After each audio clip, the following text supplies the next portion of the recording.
देखो दोस्तों, ऐसा है कि पॉजिटिविटी और एक ग्राउंड रियलिटी दोनों में फर्क होता है। और मेरा ऐसा मानना है कि पॉजिटिविटी का मतलब ये नहीं होता कि आप डेटा को मैनिपुलेट करके, जो हमारी बॉक्स ऑफिस में अमूमन बात होती है अपने एपिसोड्स में, वो मैनिपुलेट करके और इधर उधर की बातें करके आपको गलत बताया जाए।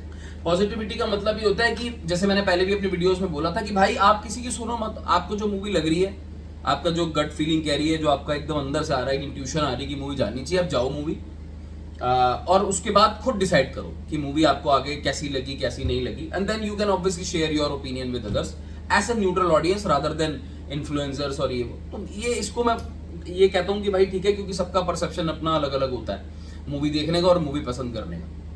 But at the same time जब मूवी लगती है सिनेमा घरों में, तो वो लगती तो प्रोड्यूसर्स इसलिए बनाते हैं मूवी प्रोडक्ट को और इसलिए लगाते हैं सिनेमा घरों। तो एक तो एंटरटेनमेंट हमारा हुआ, बट वो हमारे लिए नहीं लड़ते, ठीक है, वो हमारे लिए पैसे नहीं लगाते, वो एंड ऑफ द डे अपने लिए लगाते हैं, क्योंकि उनको ऐसा लगता है कि जो हमने प्रोडक्ट बनाया उससे लोगों का मनोरंजन होगा और मनोरंजन होने के बाद मेरे पास जो है रिटर्न इसका आ जाएगा। तो बड़ा सवाल ये है कि जिस रिटर्न के लिए प्रोड्यूसर साहब यशराज ने, और हमारी तमिल फिल्म भी आई साथ में, रजनीकांत साहब, लोकेश कनकराज, कूली, जिस लिहाज से इन्होंने दोनों मूवीज बनाई और 14 अगस्त को रिलीज करी, क्या भाई वो उस कसौटी पे खरी उतरी है कि नहीं?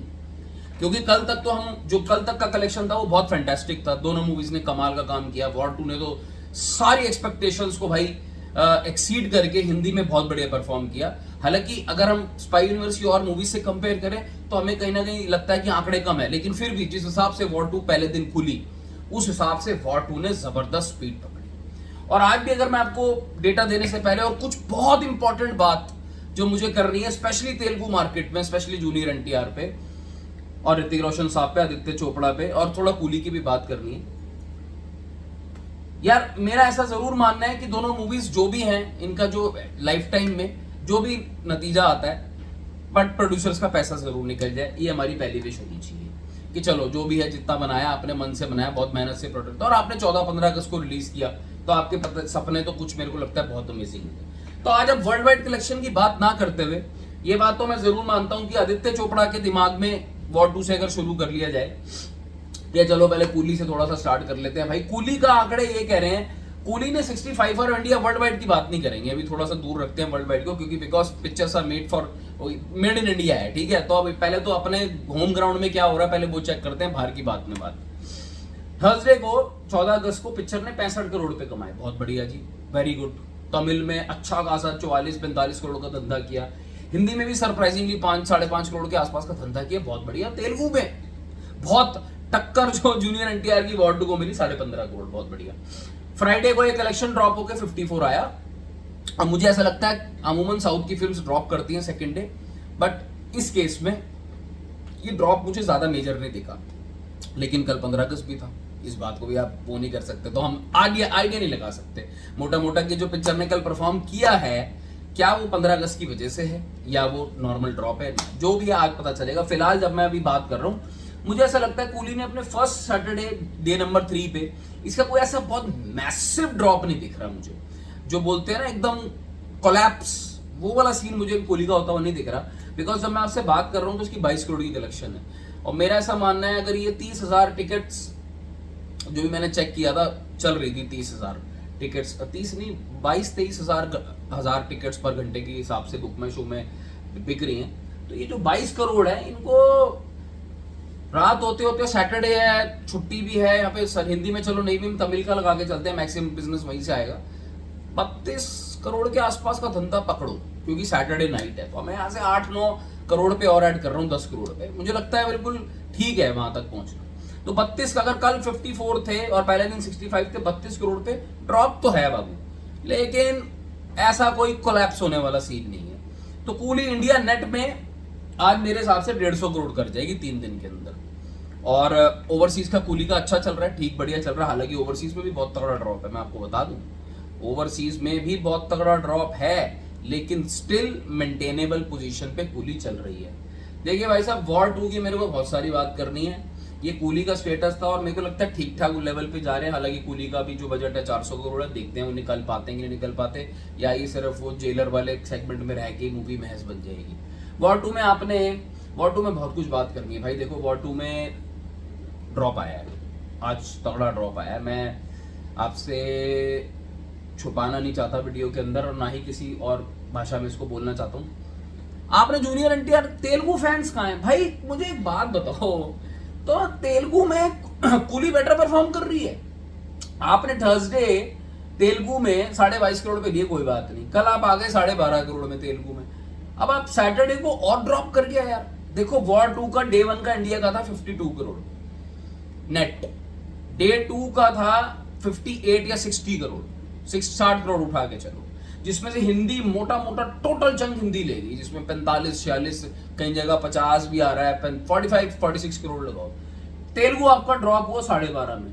अब आज जब मैं बात कर रहा हूं आपसे, वॉर 2 का मात्र 17.5 करोड़ का कलेक्शन है। तो वॉर 2 आपको पता है 27-28 की रेंज में जा रही है, ऑल इंडिया नेट 27-28 की रेंज में। ओवरसीज में तो वैसे भी परफॉर्म अच्छा नहीं कर रही, तो ये खतरे की घंटी है। तेलुगु में जूनियर एनटीआर को लिया था भाई, स्पाई यूनिवर्स में आपने जूनियर एनटीआर की एंट्री करवाई, ये सोच तो है थी आपकी यशराज की कि भाई फैन फॉलोइंग है, तेलुगु मार्केट पकड़ लेंगे, आगे आने वाली फ्रेंचाइजी में भी हम पैन इंडिया लेवल में कवर करेंगे। अरे जब आपने कहानी मजबूत अगर आपकी होती ना, या आपने अगर रखी होती कहानी तगड़ी, तो आपको किसी की जरूरत नहीं है, आपकी हिंदी मार्केट ही सफिशिएंट है। और रही बात, अगर आप किसी को लेते हो ना अपनी मूवी में, तो फिर आप प्रोडक्ट ऐसा बनाओ कि यार हर कॉर्नर पे मूवी ना छा जाए। बिकॉज मुझे तो ये समझ नहीं आ रहा कि तेलुगु फैंस जो हैं वो क्यों नहीं टिकट बुक करा रहे। भाई किसी को पता हो तो मुझे बताना, बिकॉज मेरी एक्सपेक्टेशन ये थी कि आप अगर टिकट बुक नहीं करा रहे हो तो ये डिसअपॉइंटमेंट है। नॉट ओनली फॉर, मतलब मैं आदि चोपड़ा बैठ के सोच रहा हूँ यार मैंने मतलब स्टार लिए हैं और इस तरीके का रिस्पॉन्स नहीं आ रहा, बट आई डोंट नो, मतलब कूली का बेटर रिस्पॉन्स होना तेलुगु मार्केट में। खैर हिंदी तो फिर भी ठीक ठाक चल रही है। अब मैं इस कलेक्शन को ये तो नहीं कहूंगा दोस्तों कि ऐसा बहुत एक्स्ट्राऑर्डिनरी कलेक्शन है ऋतिक रोशन साहब की इस मूवी का, पर 126 करोड़ जब मैं आपसे बात कर रहा हूं तो हो गए हैं, 10 करोड़ और बढ़ेंगे, 136 करोड़ में 3 दिन में इंडिया नेट दिख जाएंगे। मूवी का जो बजट है वो 400 करोड़ है, और यशराज साहब ने बहुत बड़ा दाव खेला था जूनियर एनटीआर के ऊपर कि वो टॉलीवुड के बहुत बड़े स्टार हैं और ये मूवी को एक बहुत प्रॉफिटेबल वेंचर बना देंगे। तो और हमें देखो, जब हिंदी से एडवांस नहीं आया तो भी चैनल पे आके बात बोली थी, बट सबके सब नजरें थी कि भाई तेलुगु में ये हो गया, तेलुगु में वो हो गया, तो डिसअपॉइंटमेंट आई थिंक मेकर्स के हाथ शायद लगी होगी। बट एनी सच में आई थिंक ऑडियंस जनता जनार्दन है और कहानी सब कुछ है। आई थिंक हर क्षेत्र में, हमारे हर रीजन में इंडिया के कहानी बहुत स्ट्रांग होनी चाहिए, उसके बाद ही आपको हर ऑडियंस अपने आप आपकी तरफ खींची चली जाएगी। बट ठीक है जैसा है। फिलहाल अगर मैं आपको सम अप करना चाहूँ तो मैं आपको बता सकता हूँ दोनों ही मूवीज अभी अपने फुल पोटेंशियल पे काम नहीं कर रही है। मैं इसको अपना इनका फुल पोटेंशियल पे ना बॉक्स ऑफिस रन नहीं कहूंगा यार, टू बी वेरी ऑनेस्ट। कहीं पे कुछ ज्यादा निकल रहा है। वॉर 2 अभी भी 20-21 हजार टिकट्स पर घंटा बेच रही है बुक माई शो पे। कूली वही 19-20-21 चल रही है। हिंदी में कूली का जो सोचा था वो नहीं हुआ। सो मिक्स काइंड ऑफ रिस्पॉन्स में दोनों मूवीज चल रही हैं। अब देखने वाली बात यह है कि बजट रिकवरी तक कितनी मूवीज पहुंचेगी। हिंदी में इनका क्या कलेक्शन होगा वॉर 2 का, तमिल में उसका क्या कलेक्शन होगा कूली का, तेलुगु जो फंसा हुआ क्षेत्र था उसमें नेक टू नेक अभी चल रही है। कई बार लगता है कूली आगे निकल रही है, कई बार लगता है वॉर 2 आगे निकल रही है। कंफ्यूजिंग सी सिचुएशन है, मंडे को ज्यादा क्लियर होगी। Take care, bye bye.